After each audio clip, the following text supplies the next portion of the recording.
ನಮಸ್ಕಾರ ವೀಕ್ಷಕರೇ, ನಿಮಗೆಲ್ಲರಿಗೂ ನನ್ನ ಯೂಟ್ಯೂಬ್ ಚಾನಲ್ಗೆ ಸ್ವಾಗತ. ನಿನ್ನಲವಿನ ಆಸರೆಯಲ್ಲಿ ಭಾಗ 133ರ ಪ್ರೋಮೋ. ಬಿಳಿಚಿದ ಹತ್ತಿಯಂತಾಗಿದ್ದ ಸನ್ನಿಧಿ ಬೆಡ್ ಮೇಲೆ ಮಲಗಿಕೊಂಡು ನೀರವವಾಗಿ ಕಣ್ಣೀರು ಸುರಿಸುತ್ತಲೇ ಇದ್ದಳು. ಅವಳಿಗೆ ಸೆಡೆಟಿವ್ ಕೊಟ್ಟಿದ್ದರಿಂದ ಆಗ ಗೊತ್ತಾಗಿರಲಿಲ್ಲ. ಅತ್ಯಂತ ದುಃಖದಿಂದಲೇ ತನ್ನ ಹೊಟ್ಟೆಯನ್ನು ನೇವರಿಸಿಕೊಳ್ಳುತ್ತಿದ್ದಳು. ವೇದಾಂತ್ಗೆ ವಿಷಯ ತಿಳಿಸಿ ಅವನು ಅಲ್ಲಿಂದ ಹೊರಟು ಬರುವಾಗ ಸನ್ನಿಧಿಯನ್ನು ಡಿಸ್ಚಾರ್ಜ್ ಮಾಡಿ ಮನೆಗೆ ಕರೆದೊಯ್ಯಲಾಗಿತ್ತು. ತಾನು ತಂದೆಯಾಗುತ್ತಿದ್ದೇನೆ ಎಂದು ತುಂಬು ಸಂತೋಷದಿಂದಲೇ ಮುಂಬೈಗೆ ಹೋಗಿದ್ದ ವೇದಾಂತ್. ಆದರೆ ಈಗ ಈ ಸುದ್ದಿ ಅವನಿಗೆ ಬರಸಿಡಿಲಿನ ಅಪ್ಪಳಿಸಿತ್ತು. ವಿಷಯ ತಿಳಿದು ಅವನು ಕೂಡ ತುಂಬ ನೊಂದುಕೊಂಡ. ತನ್ನ ಮಗುವನ್ನು ಕಳೆದುಕೊಂಡ ದುಃಖ ಸನ್ನಿಧಿಯನ್ನು ಇನ್ನಿಲ್ಲದಷ್ಟು ಕಾಡುತ್ತಿತ್ತು. ನೊಂದ ಅವಳನ್ನು ಸಂತೈಸಲು ವೇದಾಂತ್ ಬಳಿ ಯಾವ ಪದಗಳೂ ಇರಲಿಲ್ಲ.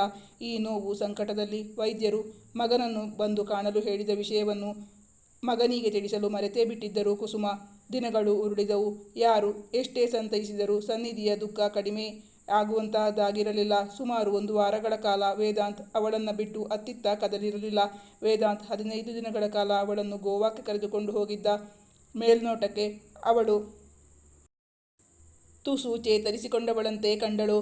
ತಾನು ಇಲ್ಲಿದ್ದರೆ ಅಲ್ಲವೇ ಸಮಸ್ಯೆ. ಅದಕ್ಕೆ ತಾನು ಇಲ್ಲಿಂದ ದೂರ ಹೋಗಬೇಕು. ತನ್ನನ್ನು ಕಳೆದುಕೊಂಡು ವೇದಾಂತ್ ಸ್ವಲ್ಪ ಸಮಯ ಬೇಸರಿಸಿಕೊಳ್ಳಬಹುದು. ಇತ್ತ ತವರಲ್ಲಿರುವ ಪತ್ನಿಯಿಂದ ಫೋನ್ ಬಾರದಿರಲು ವೇದಾಂತ್ ಕಾಲ್ ಮಾಡಿದಾಗ ಅವಳು ಕರೆ ಸ್ವೀಕರಿಸುತ್ತಲೇ ಇರಲಿಲ್ಲ. ಸಂಶಯ ಬಂದು ಅತ್ತೆಯನ್ನು ವಿಚಾರಿಸಿದಾಗ ಅವಳು ಇವತ್ತು ಬೆಳಗ್ಗೆನೇ ನಿಮ್ಮ ಮನೆಗೆ ಹೋಗಿದ್ದಾಳೆ ಎಂದಾಗ ಅವನ ಎದೆ ದಸಕ್ಕೆಂದಿತು.